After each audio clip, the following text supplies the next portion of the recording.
Hello, everyone, and welcome to episode 88 of the Need to Nerd podcast by Heezy Game Media. I'm Heezy. This is a media of a podcast form, and I'm joined by Paddy friggin' B.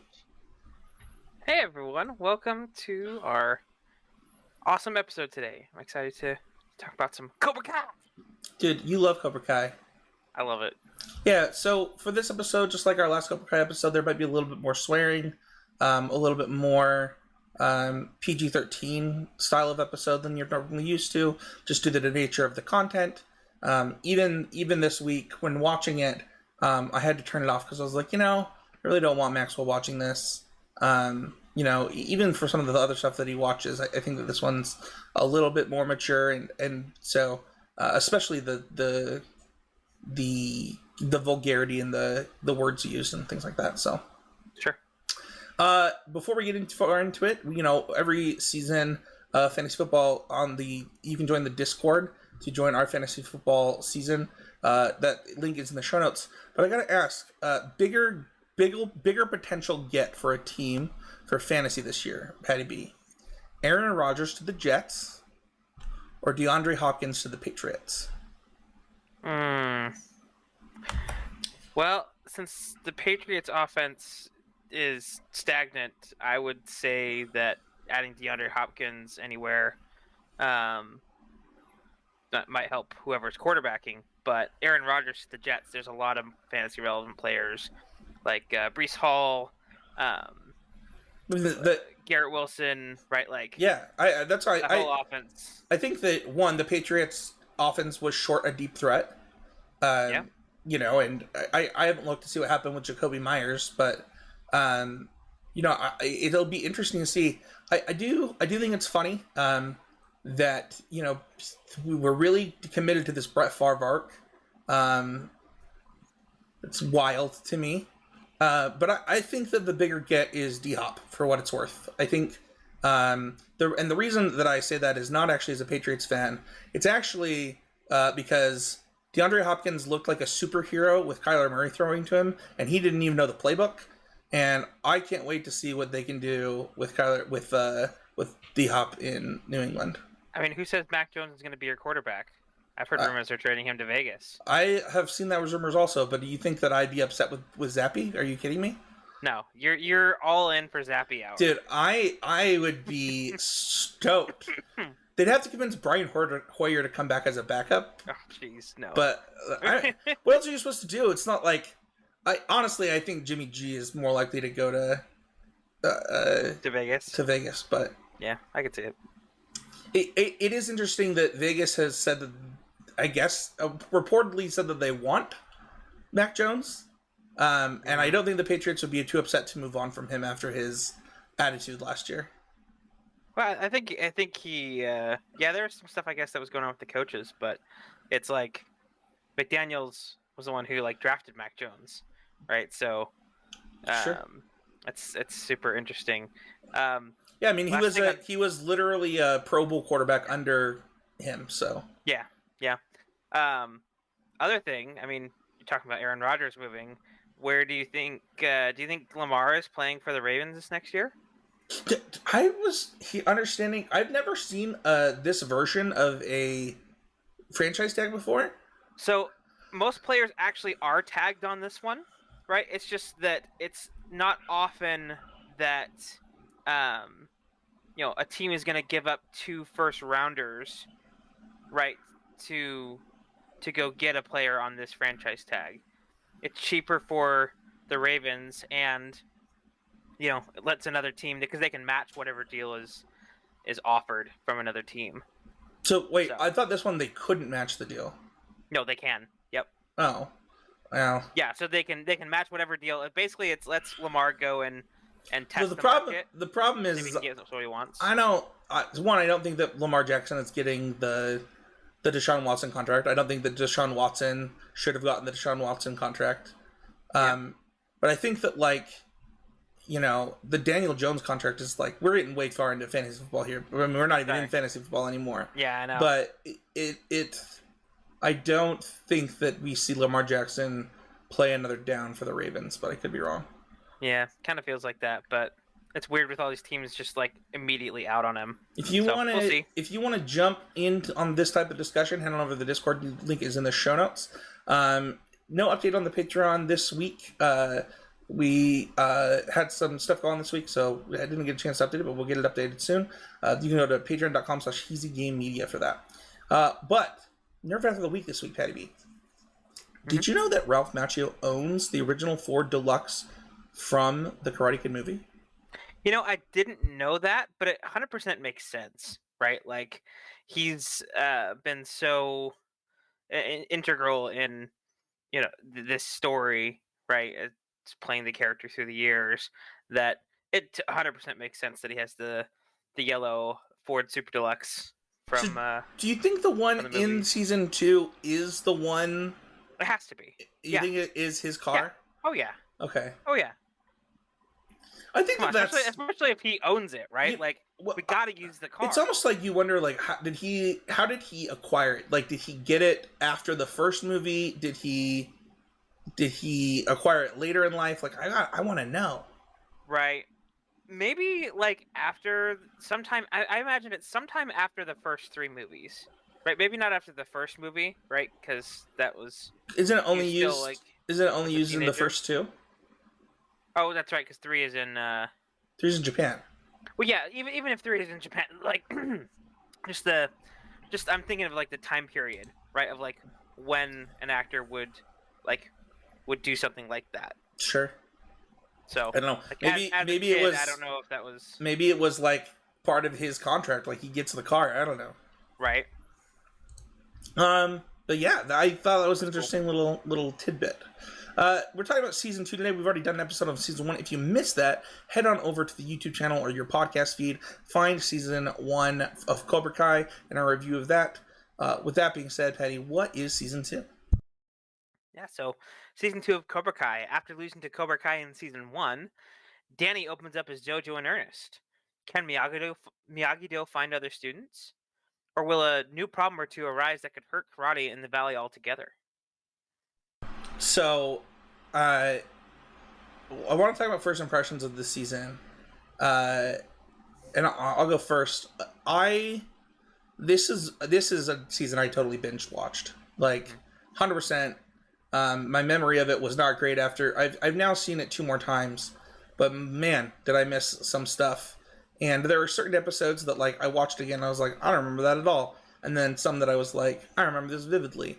It goes to show you like what your brain goes through when binge watching it. But I would say that this season I was pretty hooked by the end of it. What about you? 100%. Yeah, so my first impressions was that I I didn't watch season 1, and I think I talked about this in our season 1 episodes for what it's worth. Um, I saw that there was a season 2 on Netflix, and I had watched like maybe the first episode of season 1 on YouTube Red, which is what was the service that it was on before. Um, and like I watched that episode for free, and then I didn't want to get behind the paywall on that. But when it came out on Netflix with season 2, they also had season 1 as well. So I kind of just binged both seasons at once. It was really long, really long, 36 hours, but good time. Yeah, I don't remember. I probably said what happened when I watched it. I definitely remember it being on YouTube Red, and I can't remember if I literally got YouTube Red to watch it, and then didn't took me a while to get to like season 2 or season 3 or whatever. I don't remember, but I do remember watching it like at my desk. So let's go into deep spoilers for the season. If you haven't watched it yet, they're actually renewed for season 6, which will be the final season.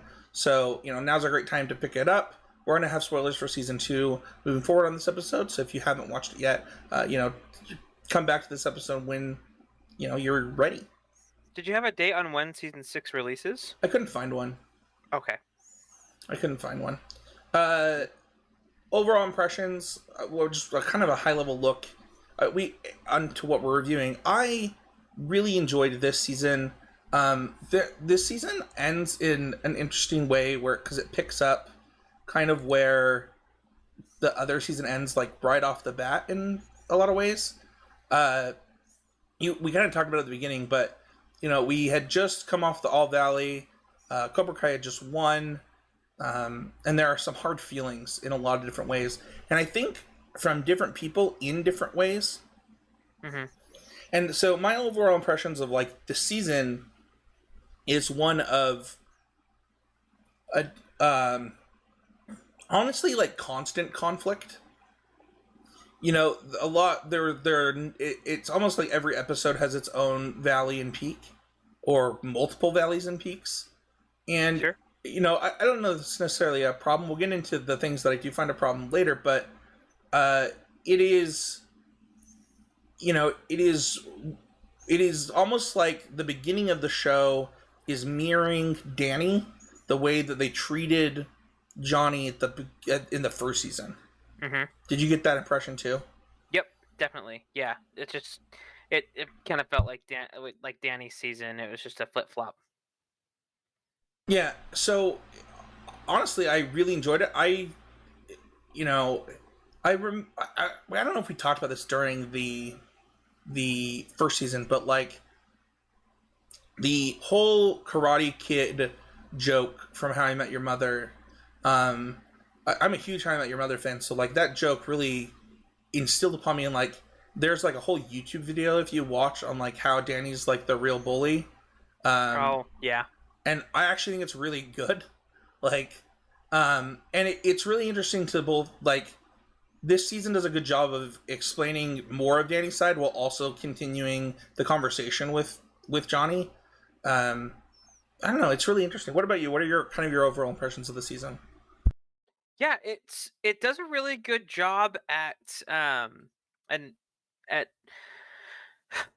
finding stakes in something that's not a karate tournament, right? A lot the first season and the original Karate Kid, a lot of it were these this sh- this show and this um franchise, is focused on tournaments, right? And um this season did a good job as far as you know finding that space in between.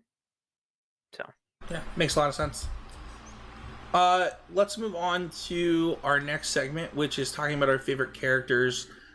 In this segment, we typically talk about one character from the piece of content that we're talking about. In this case, season two. That's our absolute favorite. And Petty B, I'm interested to hear yours. yeah, so for me this season, I picked Robbie.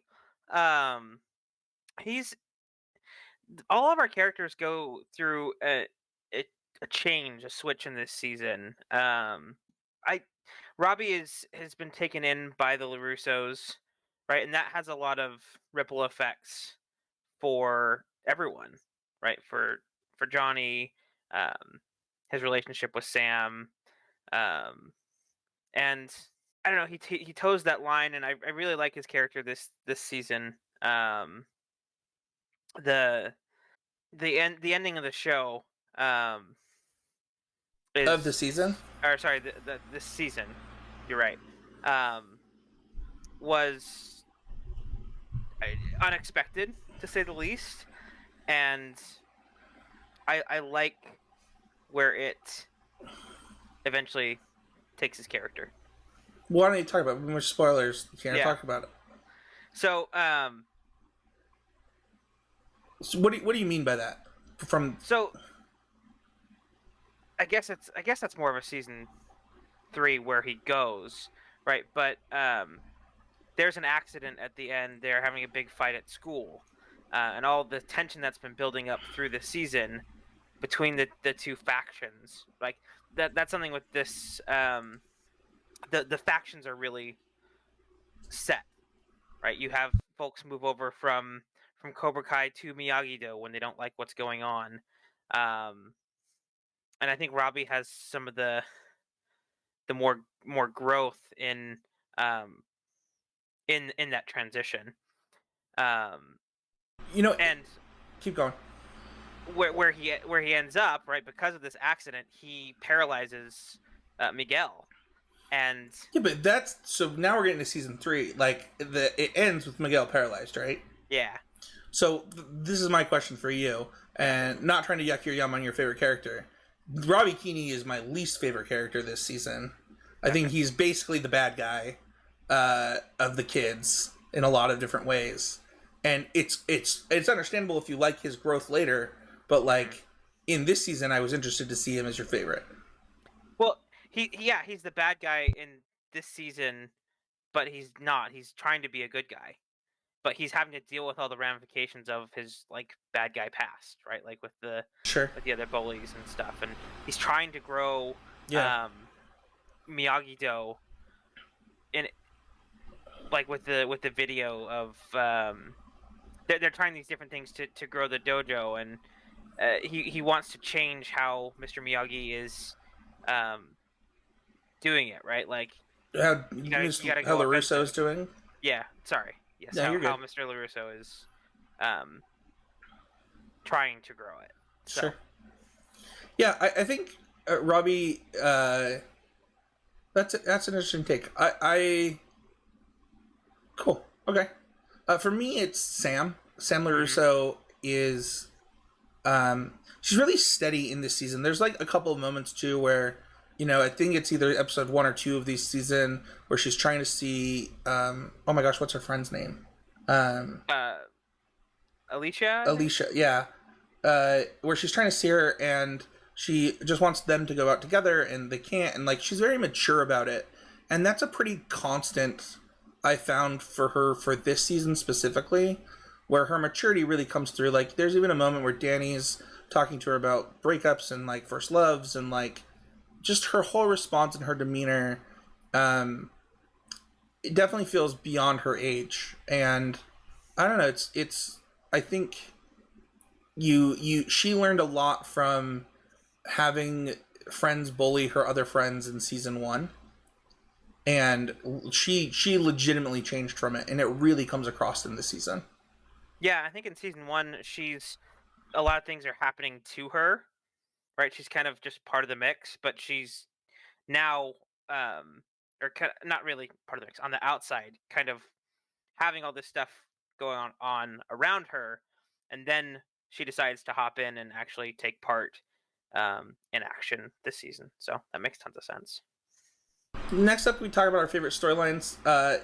This one for me, I we kind of mentioned earlier. I really like the mirroring that they do of Danny and Johnny. Not only show mirroring from season 1, but like even the cement episode where he's. I think it's the dance episode. I don't actually remember what is that one called. It's It's the headband trial, right? Where they're like, is or is that after the headbands in the uh woods and they it's get in the before cement that. truck? Okay, the So cement truck. it's pretty early in the season. You have this mirroring of Johnny's students pushing through in the cement truck, and the other kids doing trying to do this dance on a balancing board in the water. But it also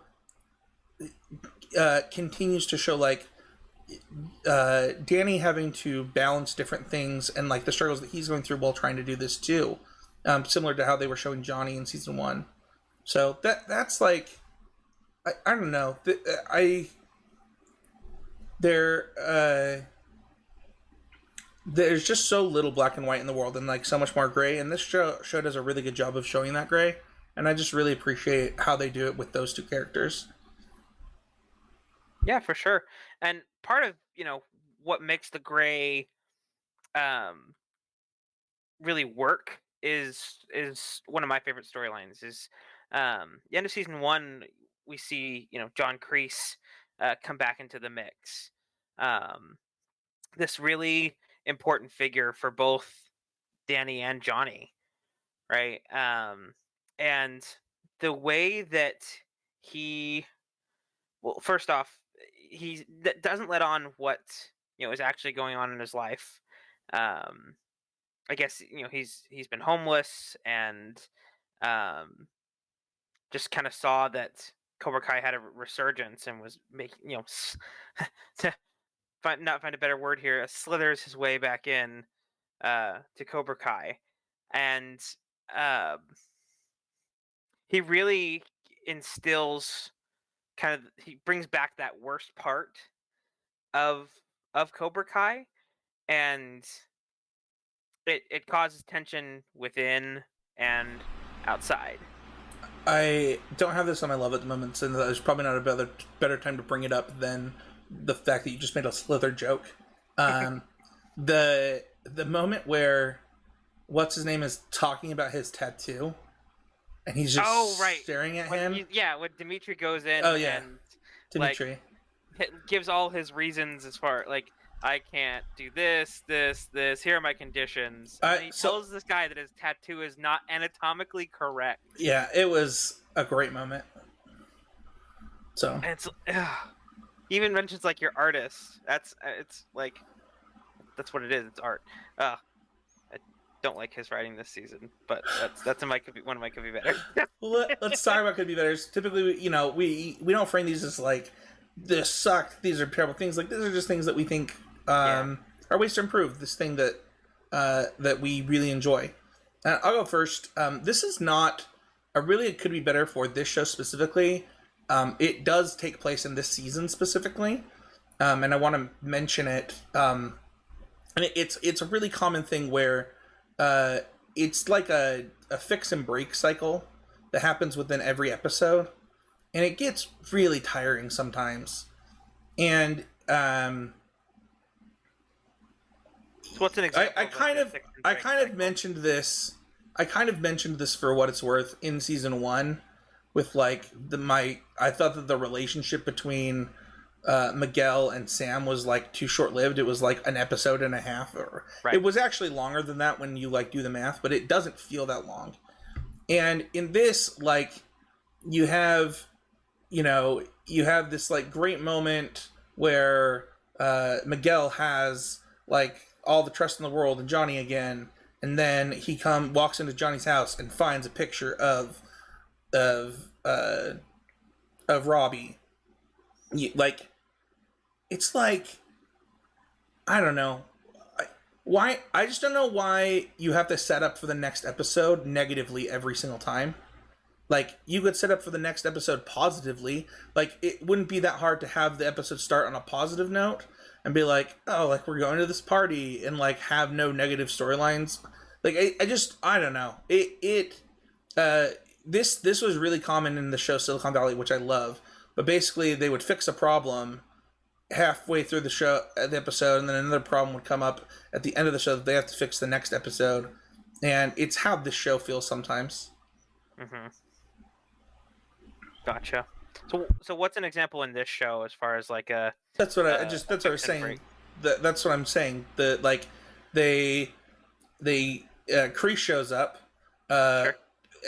at the beginning of or the end of episode 1 of this, or maybe end of season 1, and then he's around. I'm trying to think. I'm using the Back in Black episode as an example. Gotcha. It might be the next one, but basically, they don't have trust in Johnny because Johnny's being a whack job, and then they all have trust by the end. They all do the thing in the cement truck, and then at the end of that episode, Miguel finds a picture of in Johnny's apartment of his son, and it's like, or even better yet, like, Johnny and Danny's about to go make good with Johnny, and then it's the first time he shows up that Kreese is there. Like that, like it's so coincidental, and it's so purposely put to cause conflict for the next episode. So gotcha. Okay. Yeah, that makes sense. I mean, it's TV though, right? A lot of stuff. I get it. This is not just a critique of season 2 of Cobra Kai. This is a critique of this style of writing. Sure, gotcha. And that I kind of mentioned it before, right? That this season I didn't like how Dimitri was written. For what it's worth, he actually ends up becoming one of my favorite characters later on in the show. But this season, it just feels like he's whining the entire time, and it's just like how much of this do you have to take before you actually start taking action, right? Because it seems like he just keeps dipping his toes in here and there, but doesn't really do anything about his situation. Yeah, it's hard to be a teenager. I think that we see that with a lot of Yeah. these kids in this show. Dimitri does not do himself a lot of No. favors. Um, it's funny. I think we talked about this in season one with Hawk, and like how it sucks that Hawk kind of gets this thinks that his only way out of his situation is like to be a jerk. Mm-hmm. But it makes sense in the situation that Hawk is in, what he's trying to accomplish. For Dimitri, it just doesn't. Like, you don't see, like, going to Cobra Kai and being like, I want to join, but I want to play flag football Cobra Kai. Like, what are you Yeah. talking about? Right. And then the conditions with with with Johnny too, or with Danny, like there's going to be anything different, and he doesn't progress and for a while. Um, and my other thing I didn't put down, there's a lot of underage drinking in this show, right? Like a lot more. Like I think there's a few different parties um, that just like I didn't love that there was a ton of it, right? Like we know what happens, but like it, and not say that it's right, Yeah. but it's just there's a lot of it. Okay. I find this critique similar to another critique that you gave, and I'm not sure how to take this critique. You don't want them to say that it happens at these parties? No, it does. It I just does. don't I just don't understand their critique. Like, you're mad that they like that they're They showing. lean into it. Yeah, Okay. Fair enough. it's just more that they lean into it, and like a lot of the conflict comes from these kids being drunk and then starting to fight each other. Sure. Let's move on to Love It. What did you love about this season? Oh my gosh. So this season has a lot of some of my favorite episodes of the series. Right. So your headband challenge episode where they're all it's a real true test and with each of them. Johnny's adventure with his friends from high school, right? And that touching moment of giving their friend who's losing to cancer a, a great last day. When Johnny tries to figure out how to internet on the Dell, right? There's a lot of like just awesome episodes in this season that really stand out throughout the series. Yeah, I think this season has a lot of really good episodes. Um, I have a few love it's. I love Johnny's attempts at symbolism throughout the season. They made a lot more sense than season one. Like season one, he just sounded like a kind of an idiot, and then Sure. like he slowly is starting to recognize like having a meaning behind your lessons and like and having that meaning matter is important, and I really like that. Um, Hmm. one of the fun facts that we almost had is I don't know if you know this that all of the stunts are real in this show, Yep. um, and it's really like this season had an insane fight scene. The season had like just the fact that they're all real is wild. Yeah, especially that I mean the end fight scene right at the Yeah, school, right? Like that a lot goes into even just basic on stage choreography. right. I can't imagine the level of training and reps that it took for all of these fight sequences. Yeah, absolutely. And then my last one is the restaurant scene when they end up on basically a double date. Yeah. I think that scene's really good. Um, and I don't know, like, I don't know that I would talk to a lot of the people that I thought were mean to me in high school. And I get where Johnny and Carmen. uh, no, I was saying Danny come from, Oh, but yeah. at the same time, like, I don't know, the people that were mean to me in high school were like, just like actual jerks. Mm-hmm. But I don't know. Maybe there would be something to like. I don't know. Get to know people better and understand them and like understand their perspective. But it was that scene is really good. I just thought it was amazing. Yeah, it is just like the right level of awkward. Yeah. That, and it kind of, the restaurant scene is kind of a catalyst for these two characters, kind of just like, oh, we're not that different. You almost got that in season 1, and you get it here in season 2. Like Yeah. they have like a couple moments in season 1, and it kind of keeps growing. They're two sides of the same coin. On a scale of 0 to 5, 0 being you would never recommend a single person watch this, 5 being it's the best piece of one of the best pieces of content you've ever watched. It's perfect. What would you rate the season? This season is a 4.8. We're doing 0.8s now. Okay, gotta get to. I can't give everything a 5, Spencer. Well, you can't. You can't, and you also can't give it a 4.8. I don't think we do that. All right, it's a 4. You can give it a 4.5. Sure. There we go. Oh, so we can do. I guess we can do half stars. Yeah. Sure. You can do half stars, and Okay. This is 4.7139895. Yeah, for me, I think this is like a solid 4. Like the rewatches have not been as awesome as I was hoping that they would be. And it could be my mental state while watching them, but it's really good, and I think it's really entertaining. It's definitely one of those things that, like, if I'm gonna binge watch a show, this is the type of show I'm glad that I binge watched. Mm-hmm. So, that is gonna do it for this week's episode. Though you can find me at 713H. You can find Paddy at PaddyBMPG. You can find the podcast on Apple Podcasts, Spotify, Google Podcasts, and then on YouTube. Leave us a like, a sub, a review. All of that really helps out the show. And then you can also find our TikTok at Heezy Game Media on TikTok, where we're going to be trying to do more pre-show and post-show TikToks to kind of talk about the show and things as we're either watching stuff. I was going to record one today, but my kids were loud, man.